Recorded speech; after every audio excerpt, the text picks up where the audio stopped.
realized, I was like, whoa, my experiences are not mine alone. Every time I have the opportunity to open up my mouth and share, it's an opportunity to save another life. And then that life will go out and save another life, and then it'll save a community. Welcome to Hope Starts With Us, a podcast by NAMI, the National Alliance on Mental Illness. I'm your host, Dan Gillison, NAMI CEO. NAMI started this podcast because we believe that hope starts with us. Hope starts with us talking about mental health. Hope starts with us making information accessible. Hope starts with us providing resources and practical advice. Hope starts with us sharing our stories. Hope starts with us breaking the stigma. If you or a loved one is struggling with a mental health condition and have been looking for hope, we made this podcast for you. Hope starts with all of us. Hope is a collective. We hope that each episode with each conversation brings you into that collective so you know you are not alone. Now, September is Suicide Prevention Month, when we highlight the ways we know we can reduce suicides and show our communities how much we care. This year, NAMI's theme is Start a Conversation, Be the Difference. With this theme, we aim to remind every single person that just one caring conversation can make the difference for someone struggling with suicidal ideation. We know no one has to face this alone.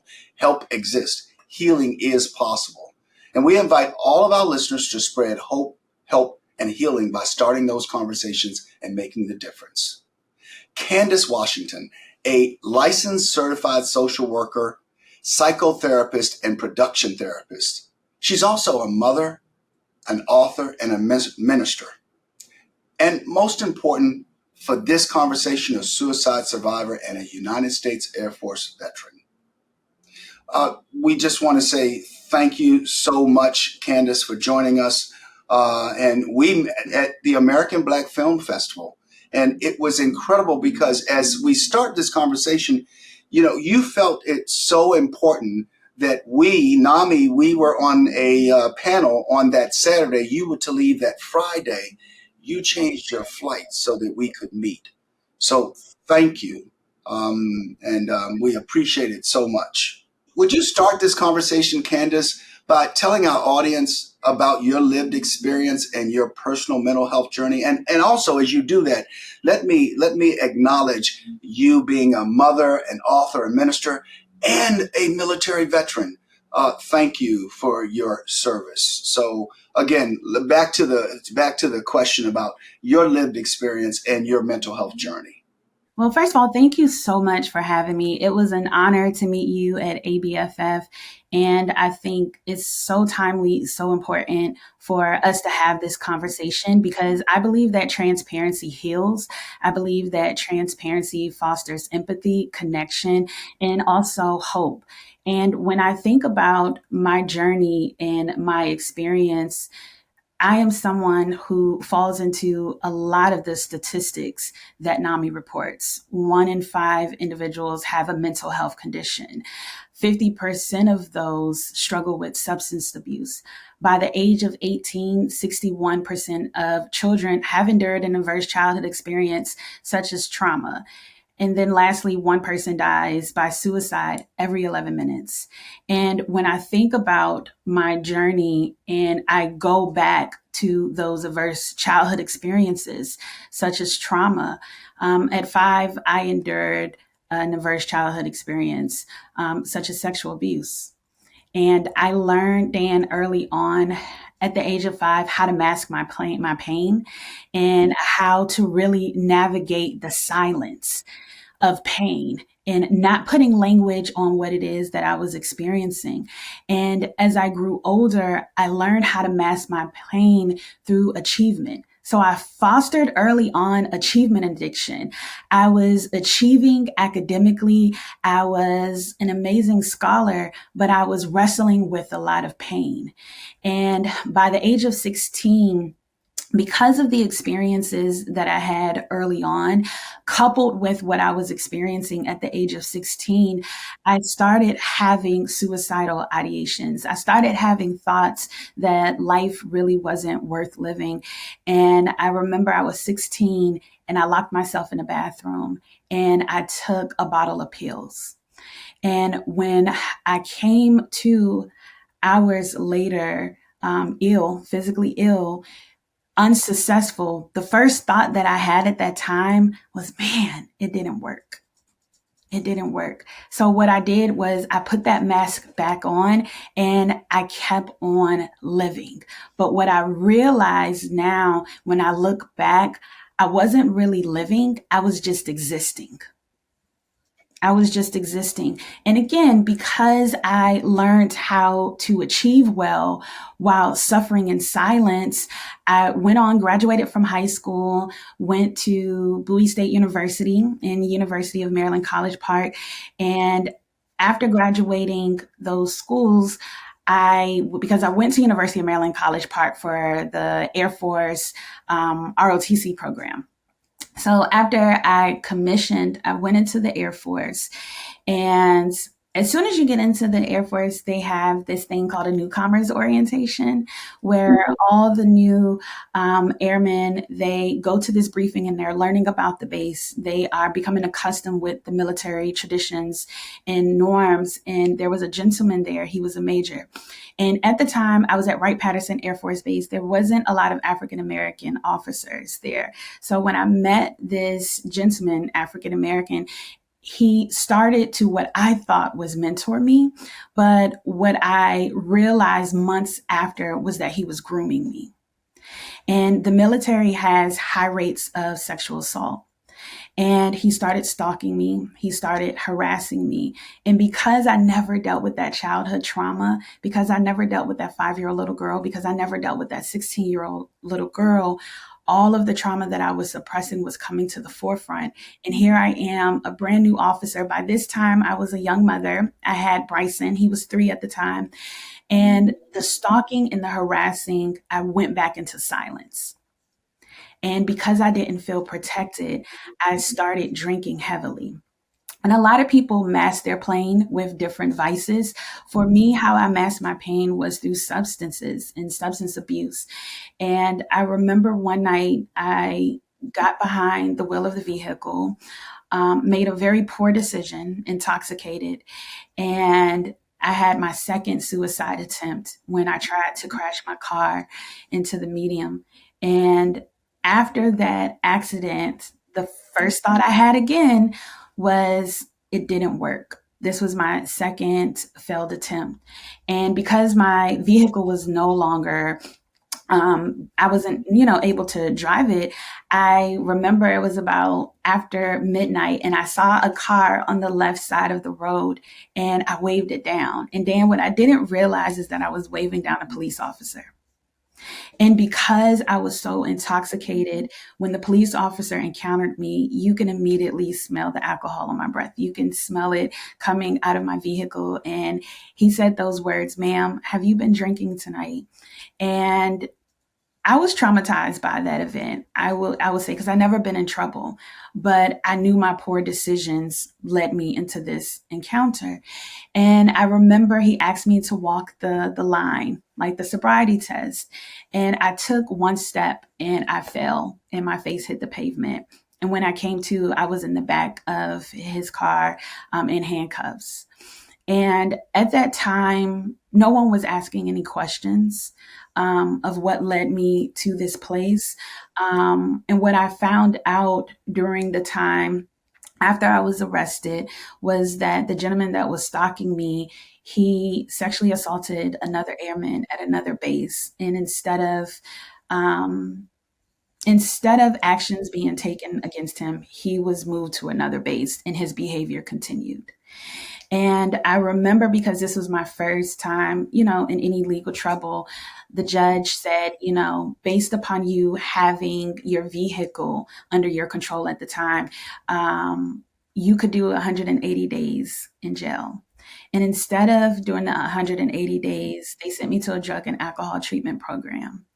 And I went to the program and I was scared straight for a little bit of like, okay, Candace, what you're experiencing isn't your fault, but your healing is. How you respond to it is your responsibility. Not the fact that you've been harassed, not the fact that you've been stalked, not what happened to you when you were 5, not what you were going through at 16. Though you didn't deserve it, you have a responsibility of how you respond to it. And I thought I understood that. I thought I did, and I stopped drinking for a little while after that, and I had to choose myself over my service. So I got out of the Air Force for my own mental health, right? And then fast forward to 2017. By this time, I already had my master's in social work. I was a minister. I was an author. I recently got married, had my second son, Bryson. I thought I was on the other side of everything. I thought I was okay. I honestly thought I was okay. I was excelling. I wasn't drinking. Again, I thought I was okay. And then I got married, and marriage is a mirror, right? So you are bringing your lived experiences and the good and the bad and the ugly, and you're coming together at one. And I started to, in that marriage, have a lot of marital conflicts. And again, the thoughts of suicide just came. Why didn't you do it when you were 16? You tried it once, you should have did it again. Why didn't you do it again at 26 when you was in the Air Force? So those thoughts started to come up. By this time, I already had my master's in social work. I was a minister. On the outside looking in, I should know what to do to get to the other side of this. I should know how to go into my prayer closet and pray. I should know the tools, the strategies. And I started listening to those voices, and I started to say, Candace, you're a fraud. No one's going to miss you. You can't even show up for your children right now, because I went back to what soothed me, which was drinking. I went back to those very vices to cope. And when those thoughts of suicide came up again, this time I really believed them. I really believed them. And I remember 2019, I was going through the divorce, and I had my 2 children. And I remember I started looking at life insurance policies. I started planning. I did have some conversations with those around me. Life isn't worth living. And I tell people, when you hear people say things, believe them. Even if they say it in a joking way, believe them the first time. If they say they're not okay, believe them. So I started saying little things. There were moments where I couldn't get out of the bed. There were moments where I locked myself in the bathroom. There were moments where my youngest son, even though he was a co-sleeper at the time, I would have these night terrors, and I would wake up in the middle of the night, and I would just hold on to him to send a signal to my mind, Candace, you have to find a reason to live. You have to find a reason to live. And I was on one end, Dan, I was really fighting to live for my boys. And on the other end, there was this voice that said, you're giving them a gift by not being here. You're giving them a gift, because I wasn't well. I can say that in my humanity and my transparency, I wasn't well. I was going through the divorce. I came back. We were living stationed in Germany at the time, came back, and I'm a mother. I had to suck it up and do what it is that I had to do. I had to get the children to school. I had to go back to work. I didn't have a chance to not be okay. I didn't have a chance to exhale. I had to get it together, and I had to suppress my pain. And that's something that I'm accustomed to doing, because, again, I learned that at 5. So in 2019, I did a photo shoot with the boys. It was a picture that I took with them because I wanted them to have a lasting memory of us together. And I remember December 2019, my boy's father sent me a picture of them, and they were smiling. They were so happy. They were so full of life. And a thought entered into my mind, see, they'll be okay without you. And then another voice said, Candace, if you make this decision, your pain stops, but their pain will just begin. And the 5-year-old in me woke up and said, wait a minute. I really don't want to die. I just want the pain to stop. to face this pain. Because, Dan, I really believe I was so intoxicated that night. I don't even think God allowed me to even get out of the house that night because my plan was to drown. My plan was to get in my car and run off the bridge. And the bridge that I live by is about 20 miles away. As intoxicated as I was that night, I don't even know if I would have made it to the bridge. Wow. I realized in that moment Yeah.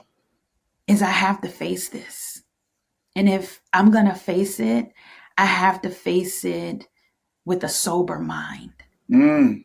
And that was something that was so hard to do because healing is messy. It's not linear. So now I'm not just sitting with my 31-year-old self at the time, because this was 2019. I'm also sitting with that 26-year-old. I'm sitting with that 16-year-old. And I'm sitting with that 5-year-old little girl that I blamed for her silence of maybe if you would have said something, we wouldn't have been dealing with this. So I had to face it. And by me facing it, I got in therapy and I really started to take off this mask that I've been wearing because, again, I was excelling. I already had all of these titles and achievements, and on the outside looking in, my life was together, but on the inside, it was falling apart. As you say that, on the outside looking in, let's think about a book and you're an author, the outside being the cover of the book. And very rarely do we get into the table of contents and the chapters, when we talk about people's lives. As you just shared, the table of contents and the chapters, a few of the chapters of your life. This is incredible. And I wrote some things down that, I want to ask you. I know we have a set of questions, but even with your two little boys, you were feeling that you were being a burden to them, and we do know that there's other people that navigate that. How did you come to terms with that feeling of that I'm a burden to them? So if I leave, I won't be a burden. How did you come to rationalize that and say that's not the answer? Yeah. I had to face the thoughts.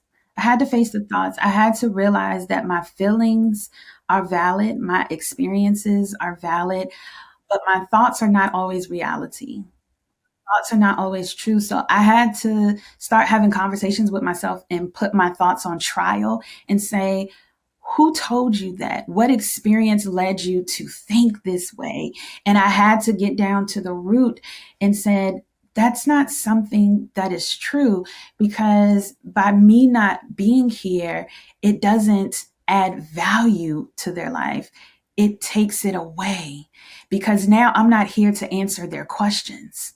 That is when everything started changing because our thoughts influences our feelings and our emotions, and then it shows up behaviorally. So once I started addressing those irrational thoughts, those cognitive distortions that was running around in my head, I started to breathe a little easier.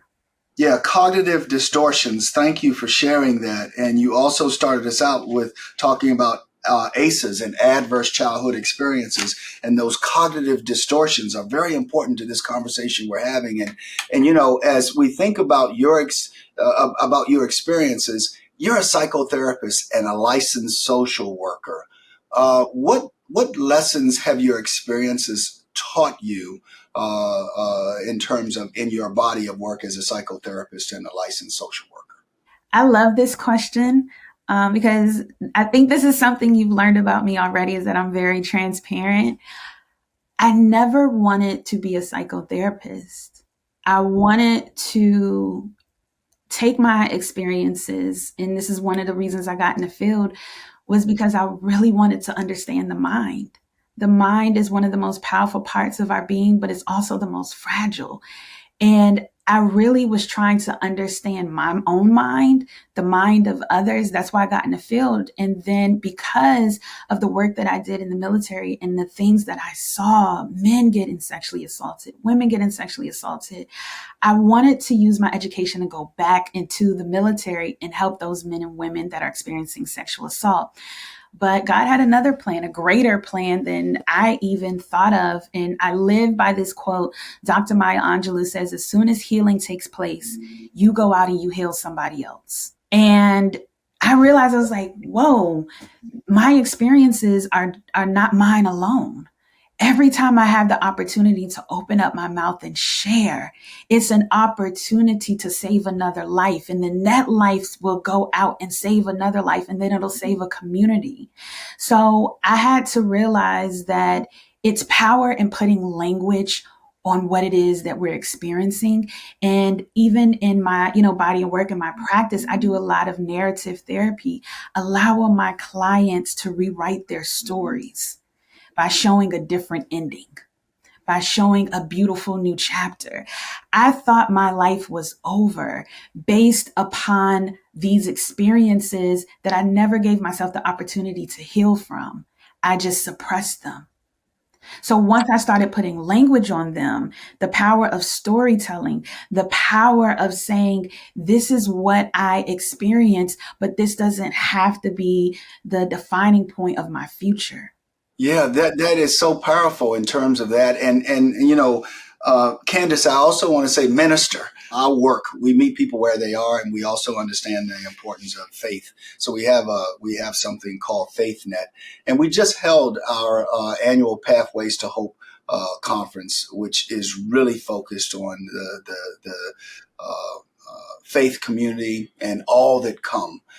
How has Faith Minister impacted your mental health? And in the reverse of that, how have your experiences with mental health impacted your faith work? Yeah, I love this question. I think for the longest time, I thought that when it comes to this intersection of spirituality and mental health, that it's separated. And I had to realize that when it comes to mental health, it's not new when it comes to our faith. It is a human experience. And when I got into therapy, I'll share a story in the Bible. When I got into therapy, my therapist was like, are you familiar with the story of Elijah? Elijah was a prophet who was suicidal. He was depressed. He was grieving. He was having a human experience, and how God responded to that with love, with empathy, with care, by meeting him where he was. He first attended to his physical needs, because whenever you are battling mental and emotional distress, it can show up in the body. The body keeps score. So when I was going through that bout of depression, when I came out, I was so exhausted. It was like my body was like, finally, you're giving us this opportunity to breathe, because our body stores our experiences. So when I put language on it, going back to narrative therapy, putting language on it, it released it from my body. And then he took Elijah away, and he attended to his psychological and emotional and spiritual needs. So when I go out and I talk to faith-based assemblies, or even in my practice, that have clients that really have their faith as their anchor, I always say you can have your faith in therapy. It doesn't have to be either or. It's both and. Is being able to know faith without works is dead. So I can pray, and I also can go seek treatment.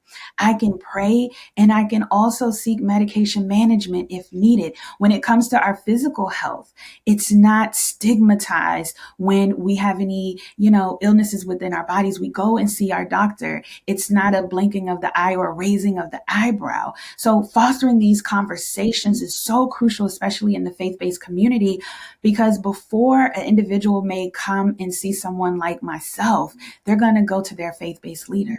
They're going to go to their pastors. They're going to go to their clergy.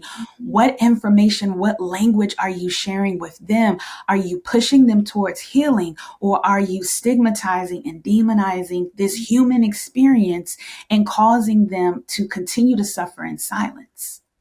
So it's so important. Yeah, it is really important, and in so many communities, the faith-based leader is actually the first responder. So it's so critical, and thank you for lending your talent to the community as a minister. And we really do appreciate it and acknowledge it. So, it's so interesting because as I'm getting ready to ask this next question, you have me thinking about the book of Matthew and the parable of talents, because you're putting so many of your talents to work. You are a mother, you're an author, you're a minister, you're a psychotherapist, and you're also working in the entertainment industry.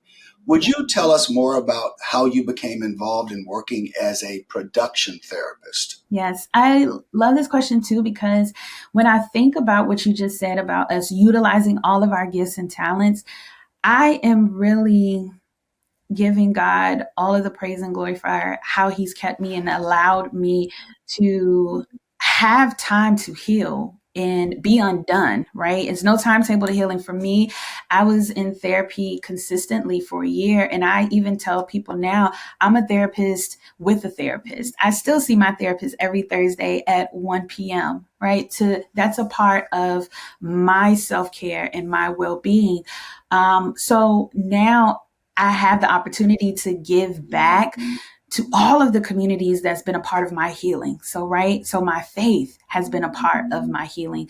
My family, my community has been a part of my healing. Therapy has been a part of my healing. The arts have been a part of my healing. So there were times when I couldn't get out of the bed, but I would watch my favorite comfort show. I still watch all of my shows from the 90s. Right. I love Living Single. I love Different World. I still watch a lot of these old school 90s shows. And I always wondered who's taking care of the storytellers? Who's taking care of the individuals that are entertaining us? And not just those in front of the camera, but those behind the scenes as well. I said this earlier, the mind is one of the most powerful parts of our beings, but it's also the most fragile. When you think about this art form, they're utilizing their vessels, their bodies, their minds, their hearts, their souls to transform into these characters that sometimes take them to places psychologically that they may not be able to pull themselves out of. So Michael B. Jordan, he played Killmonger in Black Panther.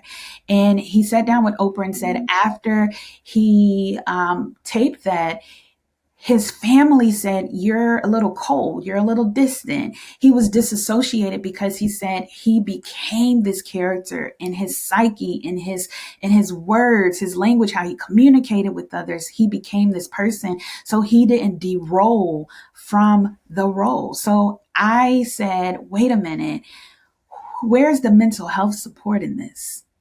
Where's the mental health support? So myself and a few others in the industry, we came together and we co-founded the Production Wellness House, where we provide mental health support for not only the talent, not only the actors, but also the crew members, those behind the scenes, because people see lights, camera, action, and you have no clue what's happening behind the scenes. So again, that quote by Dr. Maya Angelou that says, as soon as healing takes place, you go out and you heal somebody else. So I'm not just using my gifts in the clinical setting. I'm not just using my gifts in the churches. I'm not just using my gifts in the community. I'm also using my gifts into entertainment industry, because we know the power of media. We know the power of storytelling.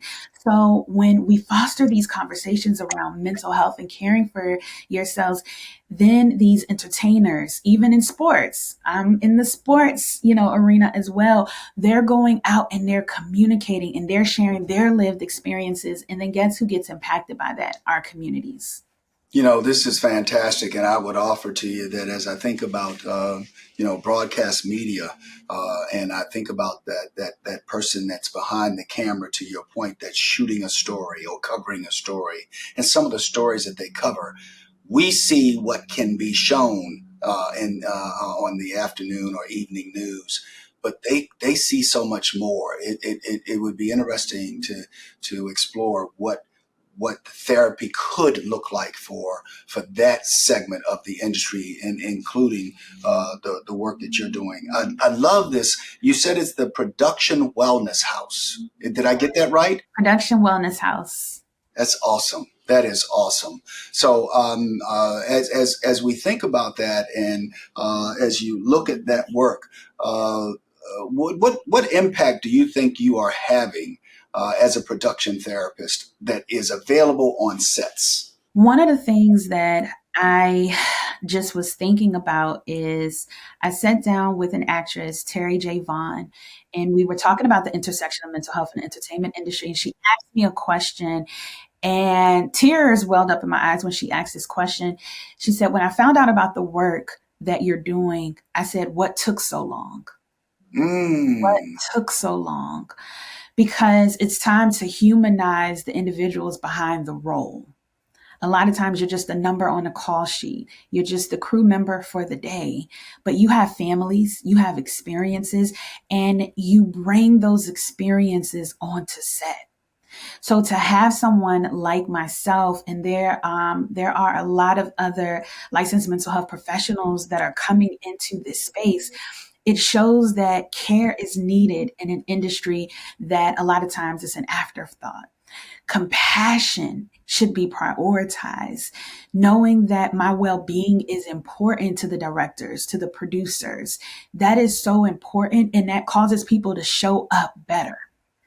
It causes them to show up better because they know that they're deserving of being prioritized, and they're also being respected as a human being.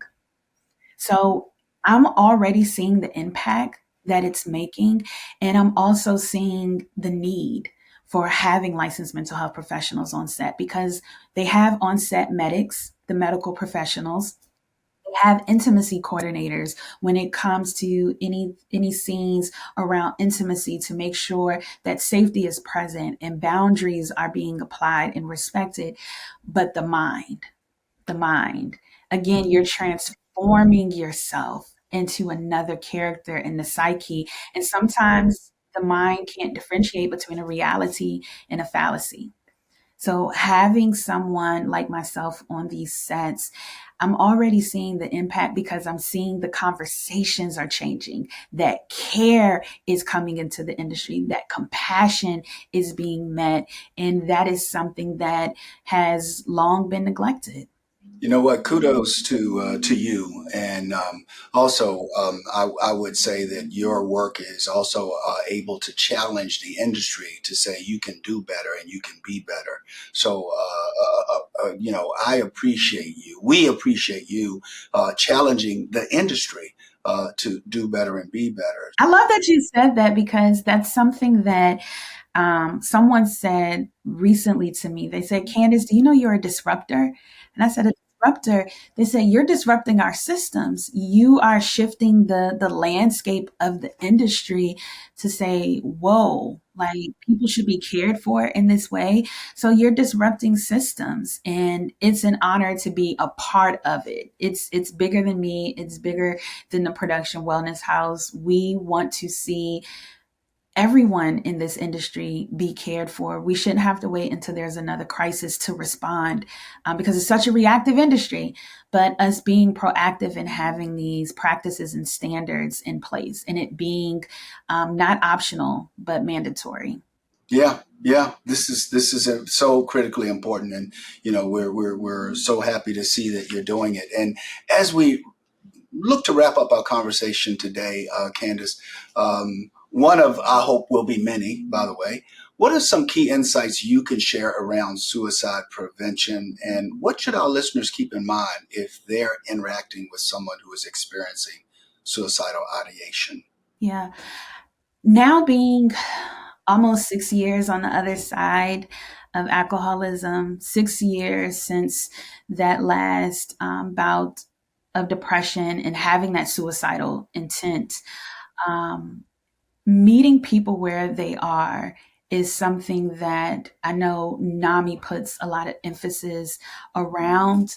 And it's so true, is first giving people space to breathe and heal and not putting a timetable on it because none of our experiences, though shared, are the same. So, not putting a timetable on people's healing, because sometimes you love people so much you want to prematurely push them to the other side, but that can cause more harm than good. So, being able to check your capacity and say, how can I show up for this individual? For me, I had people show up by taking care of my children. I had people show up by saying, hey, if you need to go to therapy, what do you need help with in your day so that you don't miss this appointment? Right? Allowing people to be transparent and not judging them for it. Suicide is not selfish. Suicide is not selfish. So to be there for others, you first have to check any biases that you may have within yourself so that you're not projecting those biases onto others and allowing them to know that they deserve to give tomorrow another chance, not the extension of who they are. Yes, they may be, because for me, I was the encourager, I was the light, I was the mother, I was all of these things. But before that, I'm Candace first.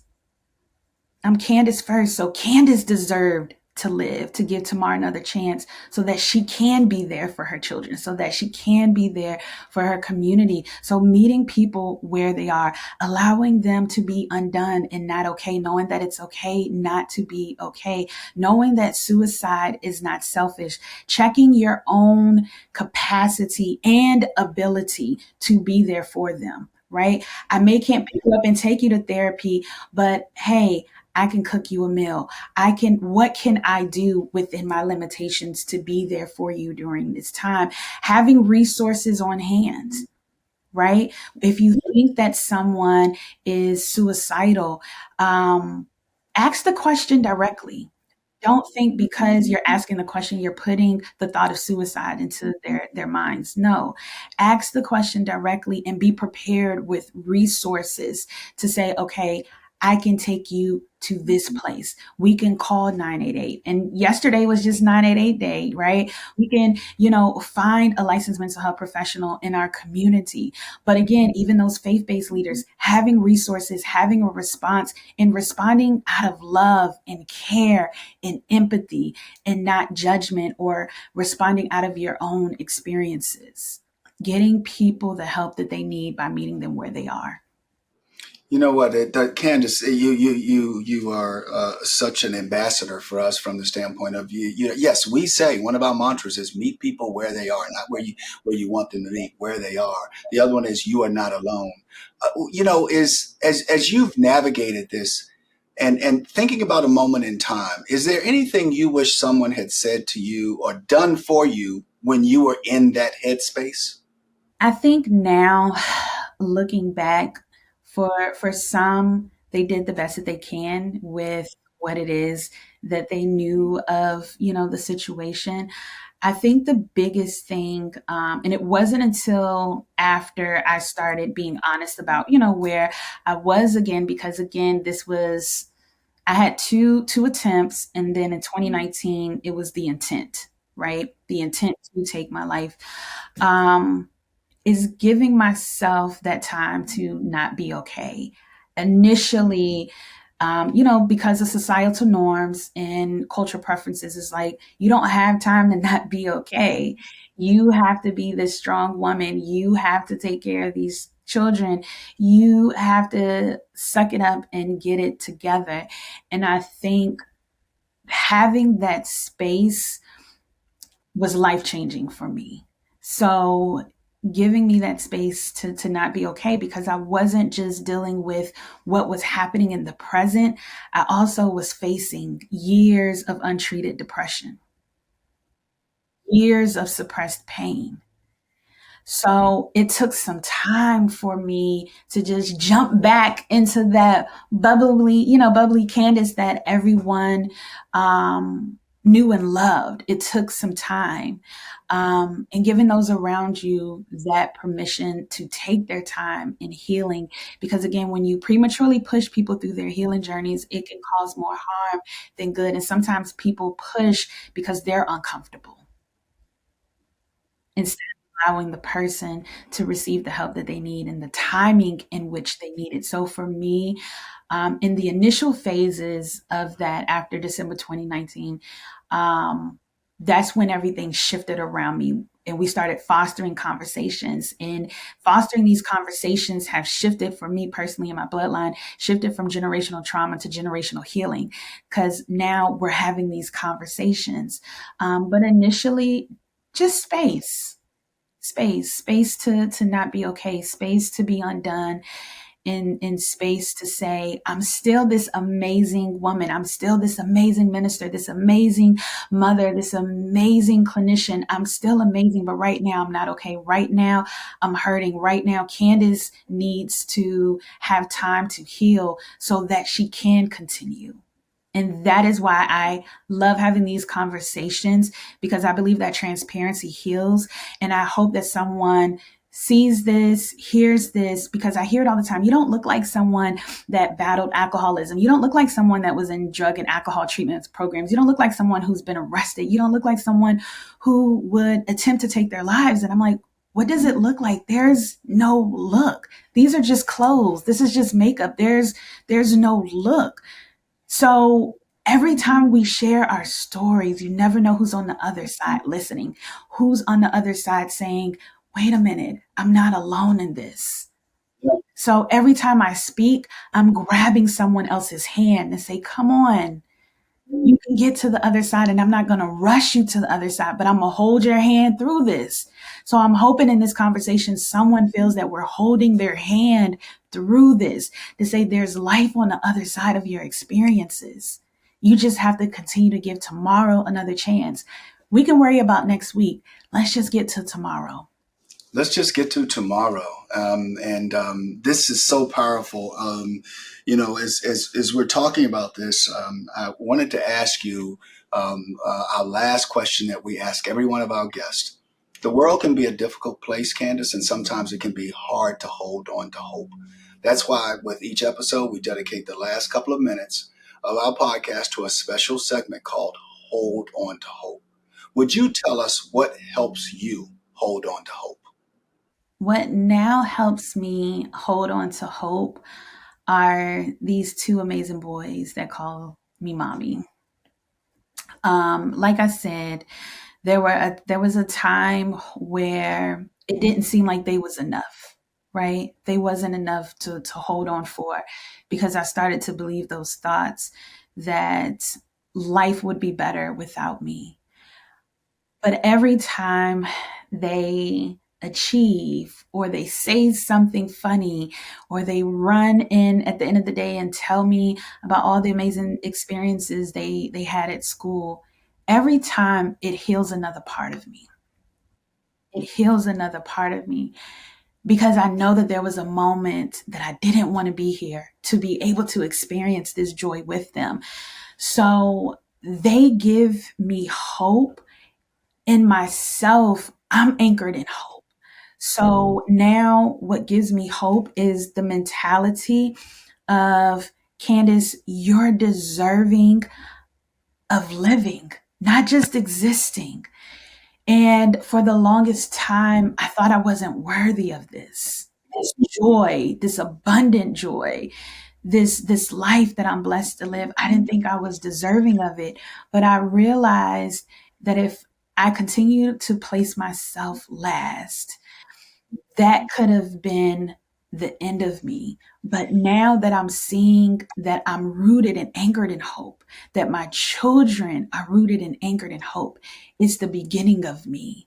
So I just shared recently, last year, just turned 37. So the year before, 35, I would say, is the first time, Dan, at 35, that I really felt like, Candace, you're living, and you're living with so much hope, with so much joy, with so much love.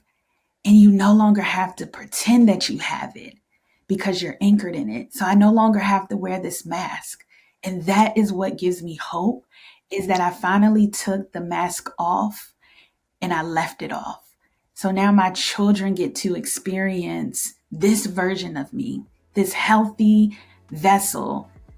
They get to experience it, and I do too. And that's what gives me hope.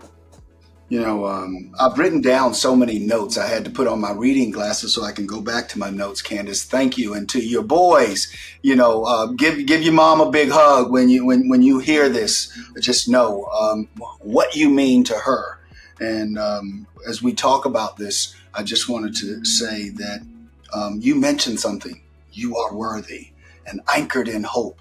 I wanted to repeat those for our listeners. And years of untreated depression, and some of the other things that you talked about, that you weren't living, you were existing, and some of the other things that you navigated here, and the intersectionality of faith and mental health, and you mentioned generational trauma. You mentioned cognitive distortions, societal norms. I wrote something down. As I wrote all of that down, I wrote down rinse and renew.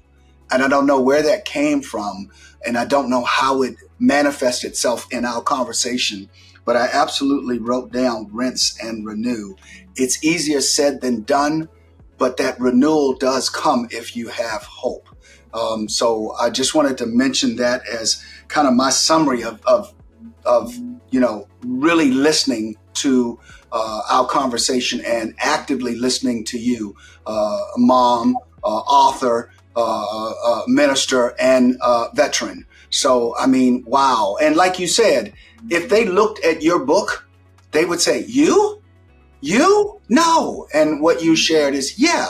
So thank you for being so real, being so authentic. And as I wrap up, let me just say, this has been Hope Starts With Us, a podcast by NAMI, the National Alliance on Mental Illness. If you are looking for mental health resources, you are not alone. To connect with the NAMI helpline and find local resources, visit nami.org/help. Text helpline to 62640 or dial 800-950-NAMI, which is 6264. Or if you are experiencing an immediate suicide, substance use, or mental health crisis, please call or text 988 to speak with a trained support specialist or visit 988lifeline.org. I'm Dan Gillison, your host. Thank you for listening, and be well.